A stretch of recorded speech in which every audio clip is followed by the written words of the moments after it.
The Interlopers by Saki. In a forest in the Carpathian Mountains, a man stood one winter night, watching and listening. It looked like he was waiting for a beast of the woods to come within the range of his vision, and then his rifle. But Ulrich von Gradvis was not patrolling the dark forest for an animal. He was in search of a human enemy. Gradvis forest lands were wide and full of game animals. One narrow strip of woodland that lay on its edge was the most jealously guarded of all. This was not because of the animals in it, but because Gradvis's family had been fighting with his neighbors over their land for many years. In the time of Gradvis's grandfather, the two families had gone to court over the land. The court decided the land belonged to Gradvis's family. The neighbors disagreed and still poached on the land. For 3 generations, the family had argued bitterly over who owned the land. Now, Ulrich Gradvis detested his neighbor, Georg Znaeum, who still hunted on the disputed land. As boys, they had thirsted for one another's blood. As men, each prayed that bad luck might fall on the other.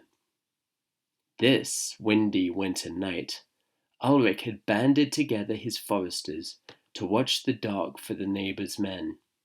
The deer, which usually stayed in shelter during a storm, were running tonight, and there was movement among the creatures that usually slept through the dark hours.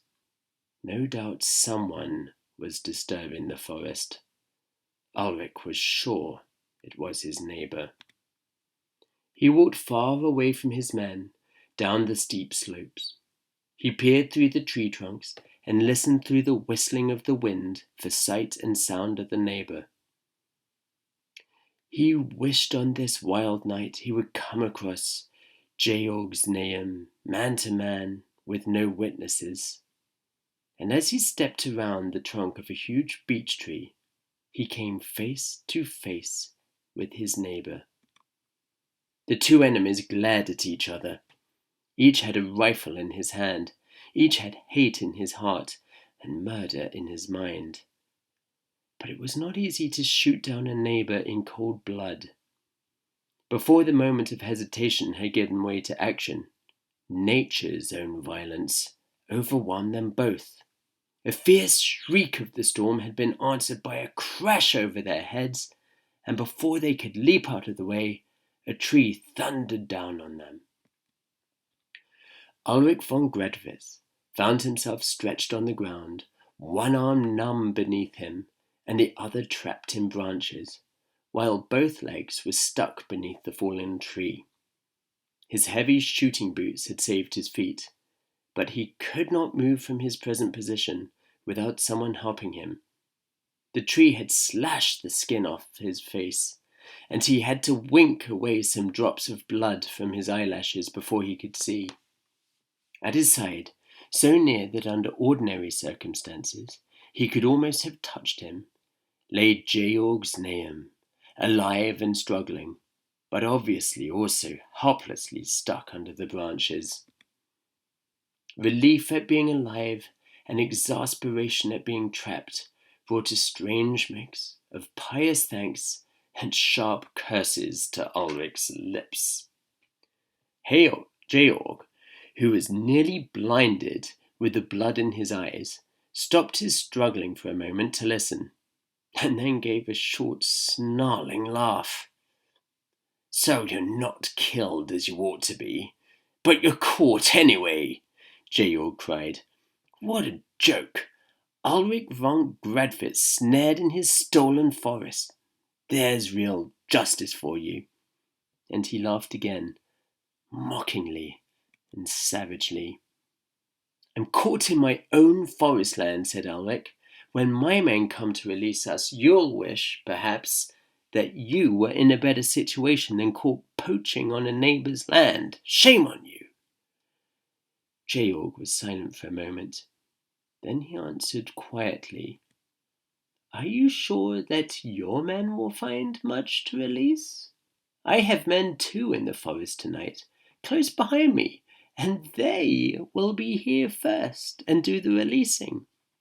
When they drag me out from under these damp branches, it won't need much clumsiness on their part to roll this massive trunk right over on the top of you. Your men will find you dead under a fallen tree. Out of politeness, I shall send my condolences to your family."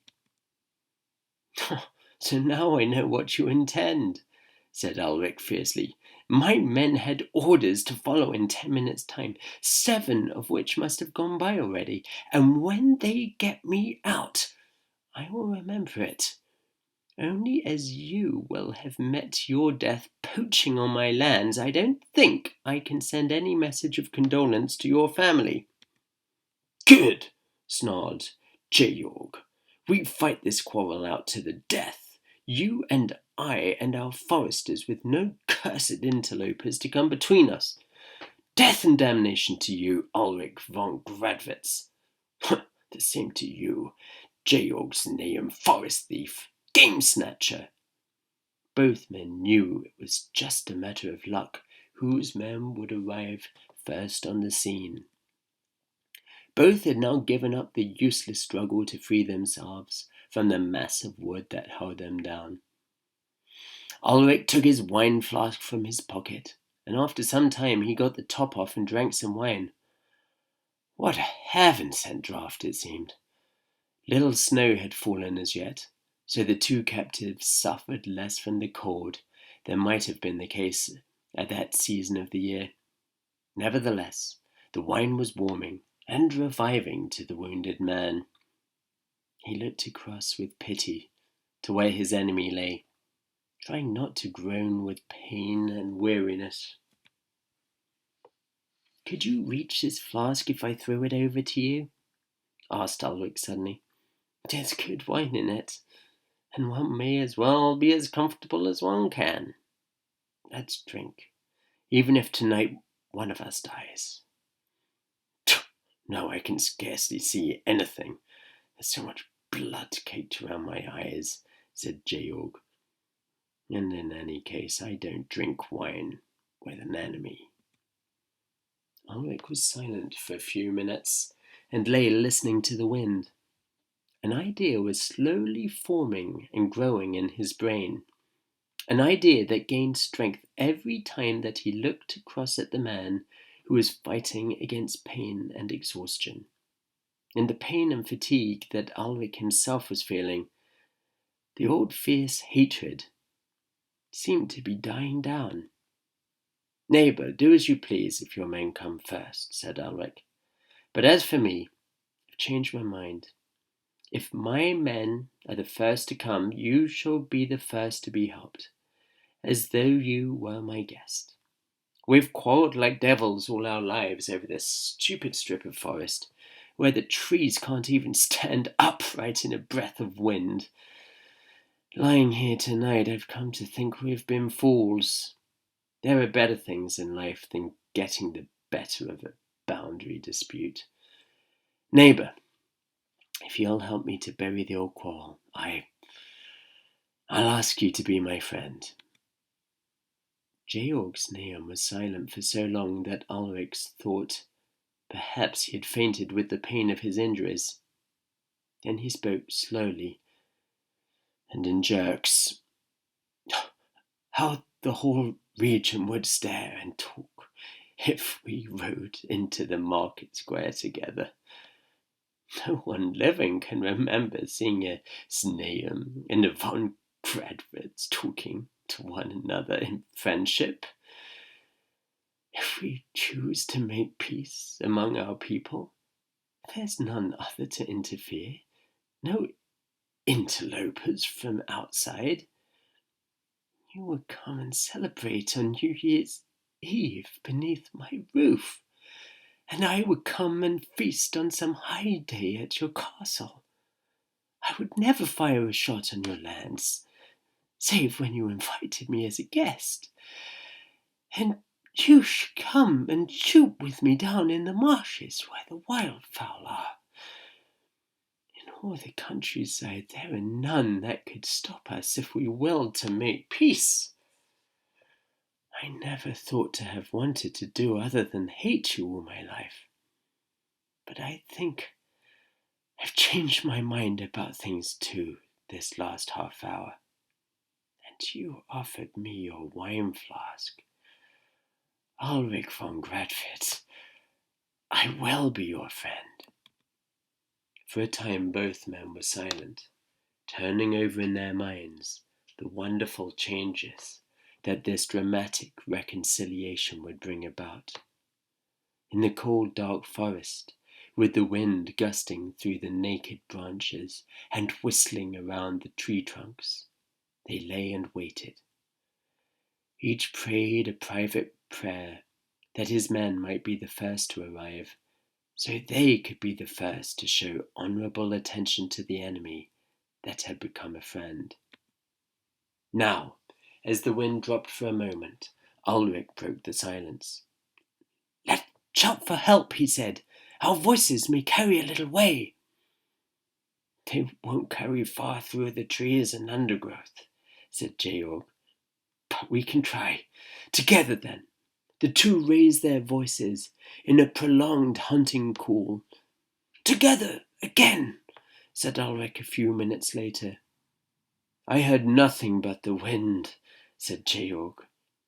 There was silence again for some minutes, and then Ulrich gave a joyful cry. "I can see figures coming through the wood.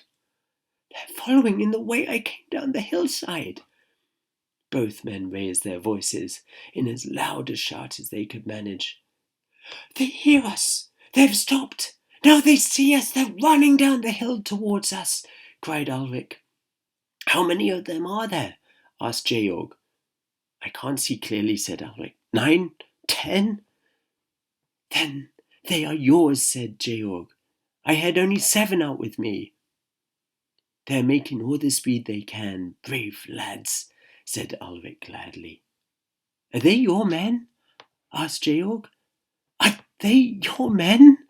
he repeated impatiently, as Ulrich did not answer. "No," said Ulrich with a laugh, the idiotic, chattering laugh of a man unstrung with hideous fear. "Who are they?" asked Georg quickly, straining his eyes to see what the other would gladly not have seen. "Wolves!"